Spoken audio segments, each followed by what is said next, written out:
The face of the oft-maligned scapegoat, Moe Anime, in the Western fandom is probably K-On! And the studio of its creators in general, Kyoto Animation. For years, it was the representative of the downfall of the medium, the premier example of the influences of the otaku era upon modern anime, which was slowly wasting away. Those levels of derision and negative predictions have abated somewhat in the ensuing years, as we've come to realize, the even remotely intelligent ones of us at least, that the medium is not in fact dying. And as many have come to embrace, or at least offer some tacit approval towards these cute girl series. K-On's reputation has rallied, with an increasing din of ardent voices singing its praises making their presence known. However, in all of that praise, I've yet to see the one point about the series that most amazes me emphasized sufficiently to satisfy these feelings of wonderment I have. Its MAL score is now higher than SAO's, thank God, and K-On! Is generally well regarded as an at least fairly effectively put together anime in the West. But in Japan, this franchise, its latter installments especially, is considered a masterpiece. No, stop, you don't get it. Just about every anime its director Yamada Naoko has directed moving forward are considered to be critically fantastic pieces of art. In the 2014 Japan Media Arts Festival, her film Tamako Love Story won the Best Upcoming Director category, with judges saying that, while it is a newcomer award, Yamada's work already stands at the peak of Japanese animation, as they lavished praise upon her. This is one of numerous awards she's received, another being the Tokyo Anime Award in 2011 for K-On's second season, the other winner that year being Tatami Galaxy. Yes, K-On! Is regarded as being on the level of your art house favorite. And on that topic, let's briefly touch upon that anime's director, the critical darling Masaaki Yuasa, someone who, I believe, is one of the masters of his craft, and who's regularly regarded as one of anime's great modern directors. Hold on though, because while they may be creative peers who became prolific directors fairly closely to each other, there's a big difference there. Masaaki Yuasa made his directorial debut with an 18-minute pilot film in 1999, aged 34, and had his feature-length debut with the film Mind Game 5 years later, aged 39. This puts him in pretty good company. Hayao Miyazaki's first directing role on a film came when he was 38, on The Castle of Cagliostro. Yamada Naoko is 32. No, not made her directorial debut at 32, like she is, with her 3 award-winning theatrical releases that she has directed thus far, currently only age 32.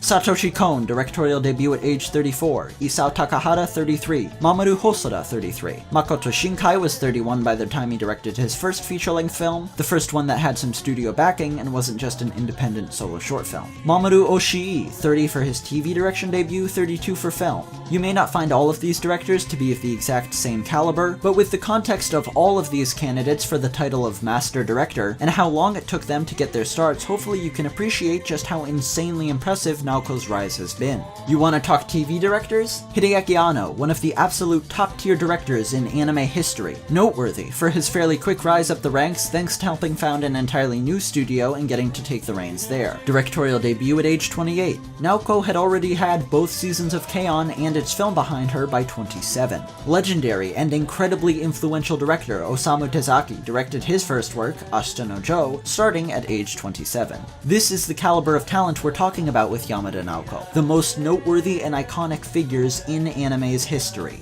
Now obviously debut age isn't a sufficient metric with which to assert someone's ability on its own, and indeed, the contention with Naoko would likely be in comparing her cute girls works with the iconic mecha anime of Anno, or the stylistically trend-setting work of Tezuka, who could make his stuff look incredibly good considering the limitations most anime were working with in the early 70s. But by that same token, your very specific hang-up about something not being able to be considered as artful or critically refined because it's cast as a bunch of cute girls, it lacks some militaristic conflict, or it doesn't have some really out there visual and thematic presentation isn't the best of metrics either. So that's where that overwhelmingly positive reception I referred to comes into play. A pure popularity poll would be misguided as a determinant of something's overall quality, I feel. But Naoko's work is well regarded no matter which angle you take. As I mentioned, the critics love her, but she's also got the admiration of industry peers. There's a bunch of tweets from people praising her, like One Punch Man character designer and chief animation director Chikashi Kubota. You've got Kill la Kill character designer and frequent Studio Trigger collaborator Sushio drawing K-On! Fan art, with the cutesy, girly series apparently not presenting the same threat to the fiery masculine trigger spirit of Sushio that it does to many male anime fans in the West. Makoto Shinkai has described Naoko's as a refined and noble style that you want to copy but simply can't, and the man called the perfect animator, Toshiyuki Inoue, responsible for very grounded, realistic animation of such quality that he mostly does animation for anime films, called K-On! Second season the perfect TV anime.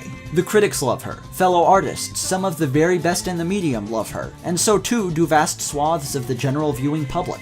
K-On! Is one of the best-selling anime of all time, the first TV anime franchise to sell over 500,000 Blu-rays on the Oricon charts, and did so well on TV that it had a number of rebroadcasts, a rarity for most anime.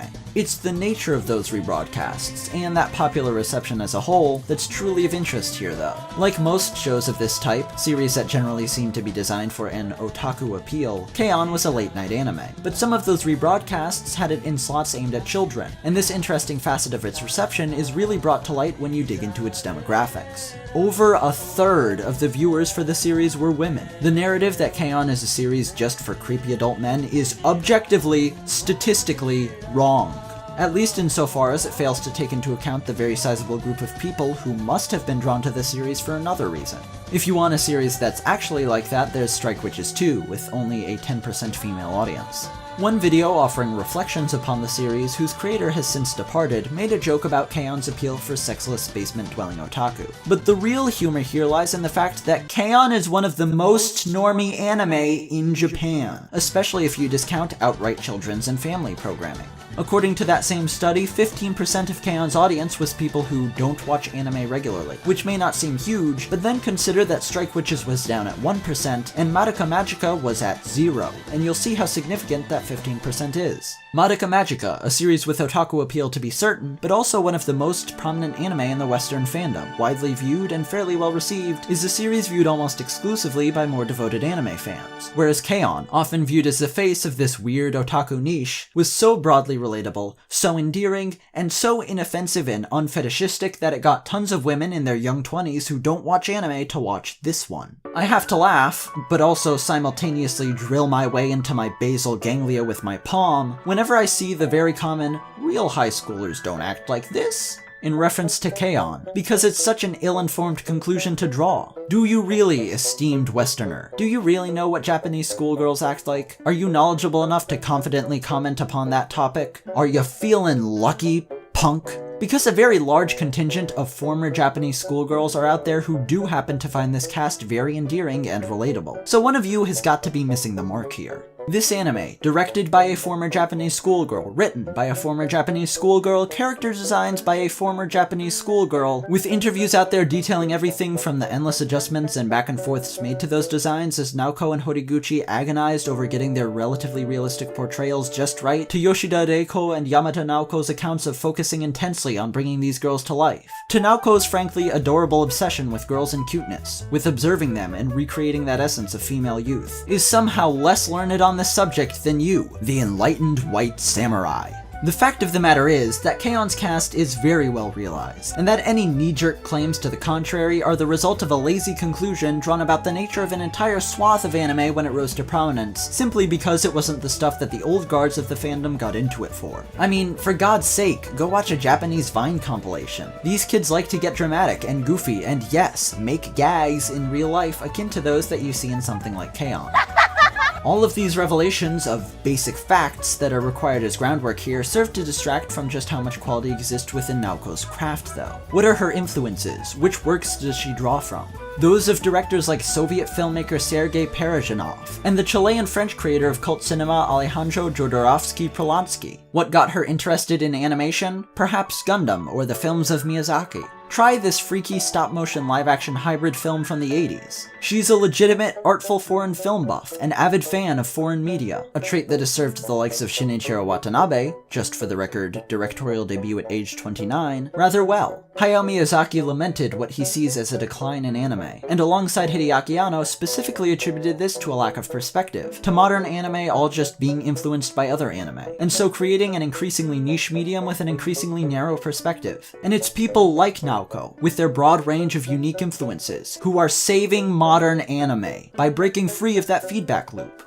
I'll make a confession. I haven't actually watched any Yamada Naoko directed anime outside of K-on's first season yet. I was just sitting down to enjoy Koi no Katachi, which was finally ripped recently, and all of a sudden the script started bursting out of my skull. After finishing K-on's first season, I started up season 2, and with its first episode behind me, I had done what I needed to. Now, mind you, I still absolutely have to go watch that second season, and everything else of hers, but with just that first episode, the level of ability on display is undeniable. I was able to go, yes, this is Naoko. I can confirm she's a legitimate master. K-on! Season 1 was a lot of fun. It didn't impact or resonate particularly deeply with me. Season 2 is the work of an auteur beginning to come into her own. From the focus on framing and lighting effects that speak to her background in photography and imbue Season 2 with a thick atmosphere from Scene 1, to stylistic tells of hers, such as conveying character through shots of their legs. It may not be the flashiest out there, but Naoko has a real style, and one with a clear artistic purpose behind it, something precious few anime directors possess. She concluded her movie debut with a 45-second long scene of the camera just following the characters' legs, telling an entire story through that sequence. And the mere fact that her series' history-making level of success led to a boom in anime trying to imitate that success by taking its surface elements, namely the cute girls in a high school club setup, and making it somewhat generic should not serve to disguise the fact that there's a very unique voice, Naoko's voice, that gave us that initial series and made it so special. Not only has Naoko worked to save anime by breaking away from that incestuous cycle of influence, she did so by having guts and creating original work. She was of course given a proposal for a third season of K-on!, but having told her story with that franchise, she rejected it, and instead began work on her original series Tamako Market. Its eventual reception was a bit shaky, the result of a very young director still in the process of fully maturing, with middling Blu-ray sales being the result, but Naoko soldiered on, creating a theatrical installment of the franchise as well, Tamako Love Story. This is the work that elicited those glowing remarks from the judges, and really established her as a prominent creative voice within the industry. It represented a significant step forward for Naoko, tackling weighty thematic subject matter about the adolescence that interests her so, and doing it with impeccable craftsmanship. Moving forward, she's now become one of the leaders of Kyoto animation, helping to groom new generations of talent and performing a more supervisory role on Hibike Euphonia. Step back and think about that for a minute. Yamada Naoko has an acclaimed, beloved, and wildly successful filmography under her belt, and is one of the leaders of the almost universally most highly regarded studio in her industry, one that is pushing the medium forward both in terms of production quality and in terms of quite literally securing a future for an industry that has underpaid people dying from overwork with its efforts to create a sustainable and fair working environment for its staff. All of this accomplished by age 32, all of this accomplished before someone like Satoshi Kon, remembered for having done so much while still so young, had directed a single anime. Yamada Naoko will go down as one of the medium's great directors. With her existing work, she'd already be somewhat noteworthy, but all of that was accomplished in under a decade, and she could go on to keep directing anime for 30 more years here. The question at hand is not, is Yamada Naoko a good director? Because that has been long since settled. The question is, how long is it going to take the Western anime fandom to realize what's been accepted as an undeniable reality in Japan for years now? Calm yourself for a moment here. Almost everyone has at least a few of the greats of anime directing whose style doesn't appeal to them. People who dislike Oshii's very slow, restrained pacing, for example. So this fact doesn't suddenly obligate you to enjoy the works of Naoko. If you don't want to get cooties by enjoying shows like K-on! And Tamako Market, that's just fine. I only ask that you set aside your obsessive insecurities enough to realize that the concept of a good creator whose style you don't particularly enjoy can exist. That you aren't obligated to like something simply because it's well made, and that the fact that you didn't personally like it doesn't automatically mean that it's poorly made or that there's an inherent issue with it. If anything, the wild inaccuracy of most of the common complaints against something like K-on! Should speak to the fact that it isn't legitimate shortcomings of the work that are the sources of people's ire towards it, but something more personal and, unfortunately for their worldviews, far less objective. Sorry boys, it might be time to admit that maybe you've just got shit taste. Well, That was a fun, cathartic time. If this message resonated with you, then by all means share it around to those you think might appreciate it, and consider supporting me on Patreon to support the production of more work like it. This video owes a big debt of gratitude to the fantastic Sakuga blog article on Yamada Naoko, which provided some new info to me, but even more valuably, gave me links to all the bits and pieces of info I'd been picking up myself over the years in one convenient place. And of course, that debt is also owed to Sam Lossaraptor, Izumi69, Remy Goldschmidt, Joji Matthews, Culver James Kamai, Chris Wagner, Teencho37, Mathwiz97, Capsies, Greg Greenwell, Cherry Boy Writer, Car Keys, Valkion, Mickey Stopwatch, Andrew Amos, Kieran Rice, Raymond Tiffy, Indigo, Lord Liquid Bacon II, Otaku Manboy, Shoko Asahara, Trey Allen, JK, and Donut for helping to make all this possible.